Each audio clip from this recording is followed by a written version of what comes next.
반갑습니다. 구름책방의 김상호입니다. 오늘도 여러분에게 새로운 책을 한 권 소개해 드리려고 하는데요. 오늘 소개해 드릴 책은 바로 이 책, 생각 많은 판다입니다.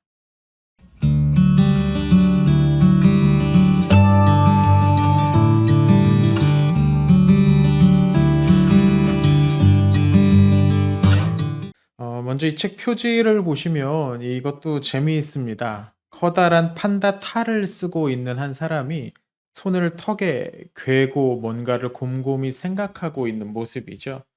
이 책 제목인 생각 많은 판다를 아주 잘 표현해 내고 있는 것 같습니다. 사실 이 캐릭터는 이 책에 나오는 주인공 중 하나이기도 합니다. 정말 판다가 등장을 해요. 이 책은 웹툰을 책으로 엮은 겁니다. 에끌툰이라는 기독교 웹툰 플랫폼을 아시는 분들이 많이 계실 겁니다. 최근에 새물결 플러스라는 출판사에서 그 웹툰에 연재되고 있는 그 만화들을 이렇게 책으로 엮어서 출판하는 경우가 자주 보이는데요. 아주 좋은 시도인 것 같습니다. 책 표지와 관련해서 하나 더 이야기해야 될 부분은 이 부제 부분입니다. 교회 때문에 아파하고 고민하는 그리스도인들을 위한 단상이라고 적혀 있네요. 이 책의 성격을 잘 보여줍니다. 웹툰 만화라고 해도 여러 가지 종류가 있는데요. 이 작품은 교회 안에서 일어나고 있는 여러 문제적인 양상들을 간략화해서 아주 직설적으로 보여주는 그런 내용을 담고 있죠. 글보다 그림이 훨씬 더 많은 책이긴 한데 쉽게 페이지가 술술 넘어가지 않는 이유가 여기에 있는 것 같습니다. 이 목차를 보면 모두 50 개의 이야기가 실려 있는 것 같습니다. 특별한 구성이나 순서가 따로 있는 건 아니라서 이번 이 책 소개 영상은 쭉 읽어가던 중에 제가 인상적이었던 에피소드를 몇 개 골라서 소개해 드리는 식으로 진행하려고 합니다. 9 번째 에피소드에는 장난이지라는 제목이 붙어 있습니다. 작가가 만난 사이비 집단에 관한 이야기인데요. 이렇게 시작을 합니다. 어느 날 카페에서 작업을 하고 있던 작가의 귀에 옆 테이블에 앉은 중년 여성들의 목소리가 들려왔습니다. 근데 가만히 들어보니까 우선 타깃으로 정한 사람에게 말을 걸어라. 그때 뭐 "내가 해외 선교를 준비하고 있는데 도움을 줄 수 있겠느냐. 스피치 경험을 좀 쌓고 싶은데 들어만 달라. 1 분이면 된다." 뭐 이런 이야기를 하라고 이야기를 하는 겁니다. 근데 이 요청을 승낙을 하면 잠깐 시간을 보내고 "아 이야기를 잘 들어 줘서 고맙다. 사람 말을 참 잘 들어 주시는 것 같다."라고 칭찬을 하면서 "계속 만날 기회를 만들어라." 뭐 이런 내용이었죠. 이 책에 분명히 나오지는 않았지만 이런 포교 전략을 공식적으로 사용하는 신천지를 가리키는 것 같기도 합니다. 근데 문득 작가는 여기에서 얼마 전에 자신이 만났던 어떤 사람이 떠올랐습니다. 그 사람이 꼭 말하는 게 방금 전 이단 아줌마들이 하던 방식으로 접근해 왔었거든요. 작가는 그가 했던 말을 직접 확인하기 위해서 이곳저곳 전화를 해 보죠. 그리고 그가 했던 말이 다 거짓말이었다는 걸 알고 크게 실망했습니다. 근데 이 작가의 실망은 그 사람이 사입이었다는 것도 어이없었는데 나를 진심으로 생각해 주고 대화를 했던 것 같은 사람, 그래서 내가 마음을 조금 열었는데 그 모든 게 나를 속이려고 나를 이용하려고 했던 것이었구나를 깨달았다는 것. 그게 좀 더 화가 났다는 거죠. 여기까지만 보면 뭐 '아 이 에피소드는 이단 사이비를 경계해야 된다.' 뭐 '그런 에피소드구나.'라고 생각하고 넘어갈 수도 있는데 이야기는 여기서 끝나지 않습니다. 작가가 자신의 이야기를 교회에 가서 하니까 교회 사람들이 이렇게 이야기를 했다는 거죠. "그러니까 정신 차리고 영적으로 항상 깨어 있어야 한다."라고 말입니다. 또 어떤 분에게는 이 말이 아직 "그게 뭐가 문제야?"라고 잘 와닿지 않으실지도 모르겠습니다. 근데 "정신 차리고 영적으로 항상 깨어 있어야 한다."라는 이 말은 우선 이 상황에선 지금 이 사이비에게 피해를 입을 뻔한 사람에게 그 책임을 돌리는 표현이라는 겁니다. 쉽게 말하면 그들은 지금 사기를 당했는데 "아 정신 차리고 있었으면 사기를 안 당할 수도 있었지 않았냐?"라고 도리어 사기를 당한 사람들한테 뭐라고 하고 있는 거죠. 이 범죄 피해자들에게 책임을 추궁하는 이런 식의 태도는 사실 많이 볼 수 있습니다. "왜 밤늦게 술에 취해서 길에 있었느냐? 무슨 옷을 입고 무슨 행동을 했기 때문에 그런 일이 생기지 않았느냐?"라는 표현들. 이런 질타들이죠. 물론 조심하라고 걱정하는 말인 것 같긴 합니다. 근데 정말로 걱정하고 염려된다면 말을 좀 다른 식으로 해야 되는 거죠. 그리고 사실 영적으로 깨어 있다는 말 자체가 대단히 추상적입니다. 그게 무슨 말인지 불분명하다는 거예요. 여러분, 영적으로 깨어 있으란 말이 어떤 건지 여러분 아십니까? 설명하실 수 있겠습니까? 어떤 게 영적으로 깨어 있는 걸까요? 기도 시간을 하루에 몇 시간씩 하면 이단에 속한 사람들을 볼 때 딱 눈이 빨갛게 보이기라도 하는 걸까요? 얼마나 하는 게 기도를 많이 하는 걸까요? 성경을 충분히 공부하면, 배우면 그런 잘못된 경우들을 다 분별할 수 있게 될까요? 솔직히 말하면 우리 대부분은 그럴 만한 시간도 여건도 안 됩니다. 그렇다고 주일 설교를 통해서 성경 전체의 말씀이 균형 있게 가르쳐지지도 않는 경우가 대부분인 상황에서 말이죠. 이런 상황에서 영적으로 깨어 있어야 한다는 말은 내용이 없는 빈 말이 될 가능성이 높습니다. 세 번째로 이 작가가 하고 싶은 말과 연결되는데요. 교회 사람들의 그런 반응을 듣고 작가는 이렇게 대답합니다. 사이비가 왜 이렇게 많냐고? 깨어 있는 게 뭔데? 우리가 교회 안에서 힘들어하는 사람에게 관심이라도 가져줬어? 아니, 누가 어떤 마음으로 힘들어하는지는 알아? 지금까지 우린 대체 뭘 했어? 우리가 조금이라도 힘든 사람들의 마음을 공감해주고 그들을 사랑해줬다면 이렇게까지 되지는 않았지 않았을까? 다른 게 아니고 그런 게 깨어 있는 거잖아. 이 이단 사이비에 속해 있는 사람들이 타깃으로 잡고 접근하는 사람들은 주로 최근에 무슨 큰일을 당해서 경황이 없는 사람, 괴로워하고 고민하고 있는 사람들이라고 합니다.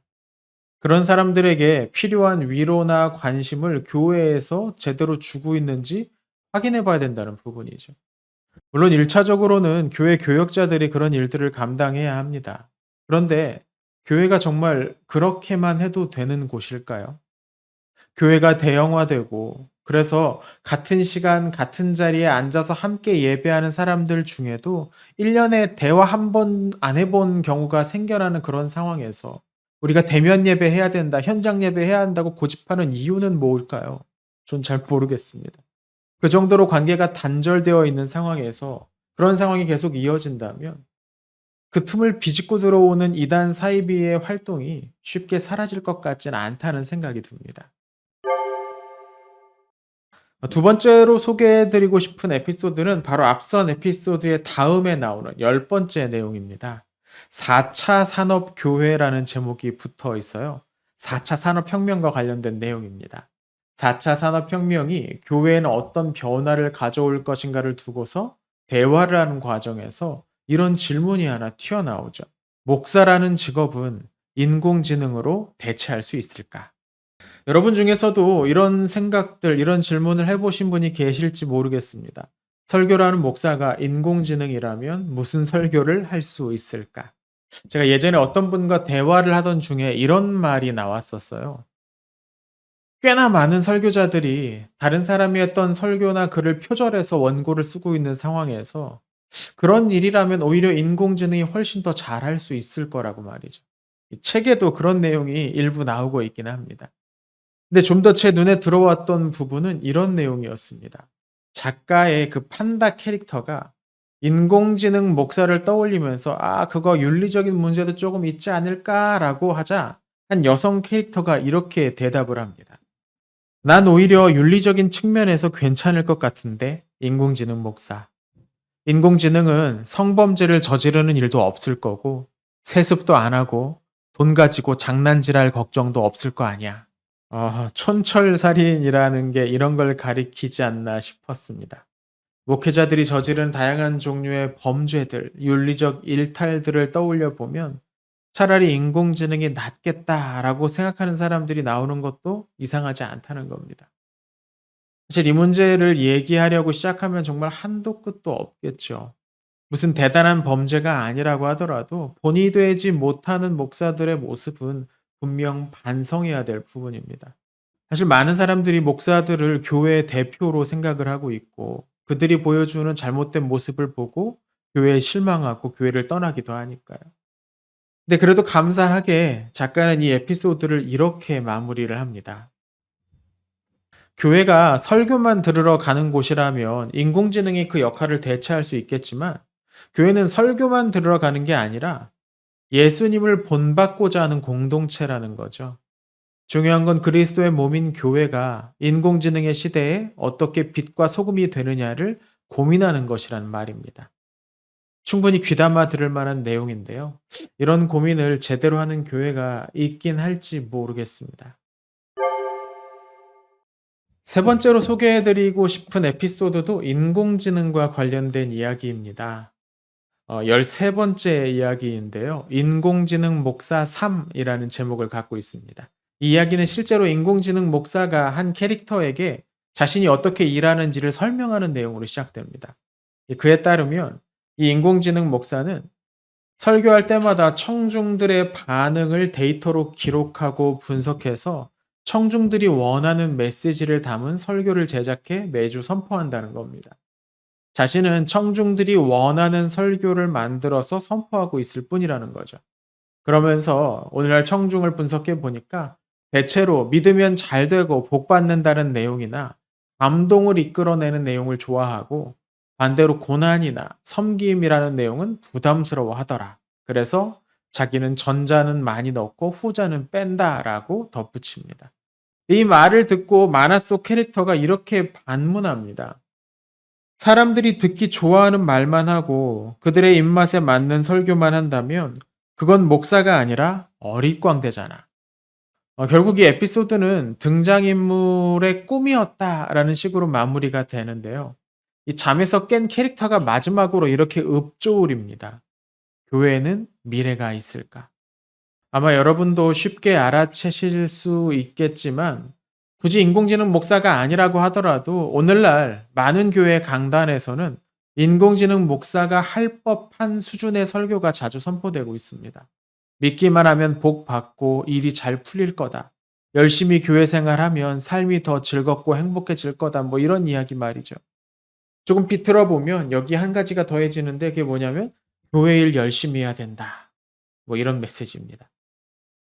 여긴 몇 가지 이유가 있을 겁니다. 청중이 원하는 내용을 설교를 해야 사람들이 많이 모이게 된다는 현실적인 이유가 가장 클 겁니다.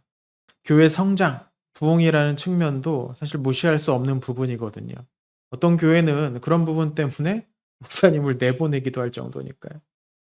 또 담임 목사 한 명이 일주일에 뭐 10개도 넘는 설교문을 써야 되는 상황에서 설교 하나하나에 깊은 고민을 담은 그런 내용을 쓸 시간이 부족하다는 것도 부인할 수가 없을 겁니다. 그리고 목사 개개인의 소양이 부족해서 소양을 충분히 쌓지 못해서 그런 설교밖에 나오지 않는다는 것, 이 부분도 지적할 수 있을 겁니다. 사실 이 부분은 구조적인 문제와도 연결돼서 쉽게 해결되기는 어려울 것 같다는 생각도 들어요. 하지만 어려우니까 아무도 손대지 않고 있으면 시간이 지날수록 점점 도태될 수밖에 없습니다. 사람들이 교회를 떠나는 이유가 단지 정부에서 교회를 핍박하고 견제하기 때문이라고 생각하는 그런 수준의 현실 인식을 가지고서는 쉽게 답을 찾기 어려울 것 같기도 하고요.